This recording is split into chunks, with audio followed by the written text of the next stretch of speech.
Hey, Randall here. For my tile forum friends, give me a moment here. Okay, here's my project. It's a 5-foot by 7-foot bathroom. This is exterior. I redid the exterior wall with a pocket door because it's so small that to have a door swing is impossible. Okay, where to start? All right, the floor. Originally there was a clawfoot bathtub in here, cast iron, very heavy. These joists are excessively notched originally by the original plumbers for the drain for the cast iron tub. Not only did they excessively notch the joists, but they notched them with the pitch in the wrong direction. Why? God knows. Who knows? Idiots. And not only that, when my parents moved into the house in '57, December of '58, they had a new kitchen done. To fit the pot light over the kitchen sink downstairs, right? This joist right here had to be cut. So the carpenters cut the plumbers cut the upper half, notched it, and then the kitchen guys, the carpenters, they cut the bottom half. So this joist, right where the tub was just flopping in the breeze. This corner, when I found it, when I demoed the room, this corner over here was 2 inches down from that corner. So there's a sag. If you look at the second floor there, that's sagging pretty well too. This house is under frame. 1928 house. We're not going to be here many more years. When my mother can't do the stairs anymore, we move on. Sell it, and when we sell it, it will most likely be. It's got certain problems. The house is old. It wasn't well made, and in this town, they just scrape them. They just demo them and build a new micro McMansion. So we're not going to put an infinite amount of money in this house, but it's in good shape. But it's got problems. The framing is weak. They don't build them like they used to. Yeah, today they could build them a lot better. Okay, so I picked a height, not knowing what I was doing, but learning as I go. I picked a height for the sistered joists. So I went in there. All the joists were sistered with carriage bolts to hold them.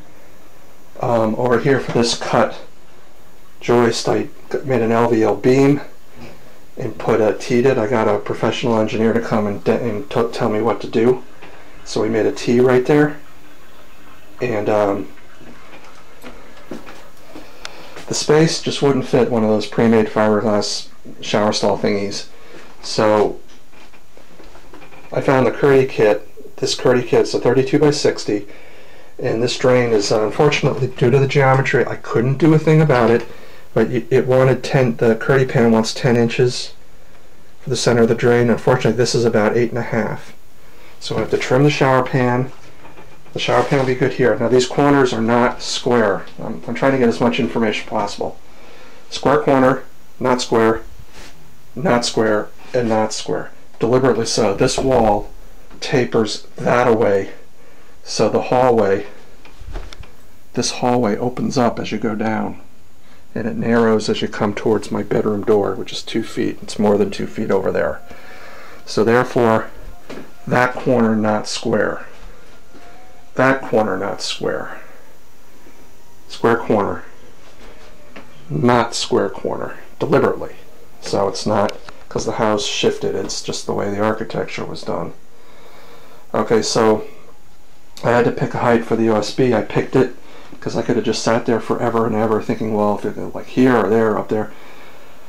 Okay, so I picked it because I knew that I had to get height in order for the shower pan, for the drain tail, the Curdy drain, to have enough height. The height before didn't matter because the tub was up in the air. They had all the pitch they needed, or the height for the tub to drain, but mine was a different situation. So I thought the height I picked with the OSB and then with the Curdy pan I thought would be enough, but it turns out it didn't. So because of the pitch, the plumbing, the drain goes in the wall over here, and then it turns on a 45 and comes out to there. So basically I have to slab up this shower stall. I have a friend, his name's Billy, he's a master plumber, high school buddies, 30 years experience, so he gave me a lot of technical advice on the phone and talked me through what to do. So we have this. So if I do the mud, how do I do it? Do I make like a 1x2 frame around it and then fill it with mud, and then use like another 1x2 as a screed to like get it all flat and level? Then I will put the Curdy pan on. I am not going to make a custom pitched whatever. Ain't gonna happen. I've had enough. I mean, I had to replace all the drain waste and vents from the roof down to the basement. I had to rewire, there's my sub panel, I had to rewire the bathroom and half the second floor while I was at it. New PEX came up the pipe chase over here, 3/4 inch PEX for this bathroom. All the plumbing rough was done by me, and then the 3/4, second pair goes through the floor over here into the wall and over there to the master bath, which is beyond this wall. So this is what's going on. So, okay, plaster of Paris, or the mortar mix, sorry, the mortar mix over there. If so, you know, I have to make a cofferdam around here. Any advice on how to do that? That's okay, but I gotta use the curdy pin. I just don't want to deal with like making custom pitched, you know, floor pan. I just don't want to do it. I bought the whole curdy kit, the 32 by 60 PVC stainless drain 10-inch offset kit. It's ready to go. I've got my Curdy brand 1/8 by 1/8, so there can be no warranty issues by putting the thin set on the wall. Starting to get my tools together, my mixing and my margin trowel and all that. Okay, so floor height. Floor height is the big key here. I don't know if I showed you this. This is my original 1x8 tongue and groove planking. You got to finish the oak floor here with carpet. So here is the OSB. That's how high up I had to kick it in order to get a flat, level, coplanar subfloor. And this subfloor, by the way, it's about within a 32nd of an inch accuracy, flat, coplanar, and level. So it's near perfect as you can get. So, I mean, I spent weeks doing it. Okay, so here, you know, how to deal with this right here. I figured we just get those marble pieces, or maybe like caulk this up and maybe a little self-leveling, and then put the marble in.